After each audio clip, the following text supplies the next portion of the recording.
കുഞ്ഞുനാളിൽ കാലിൽ തറച്ച മുള്ളെടുക്കുമ്പോൾ വേദന കൊണ്ട് പിടഞ്ഞ എന്നോട് എൻ്റെ ഉമ്മ പറയുമായിരുന്നു, പച്ചയിലേക്ക് നോക്കാൻ.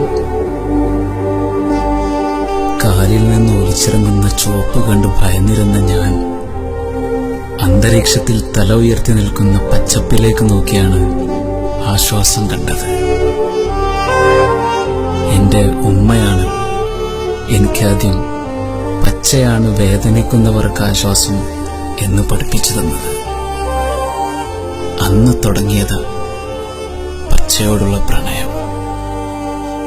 അതിന്ന് മുസ്ലിം ലീഗിന്റെ പച്ചയോടുള്ള പ്രണയമായിട്ട് മാറി. ഇനി മരിക്കുവോളം അതങ്ങനെ തന്നെ.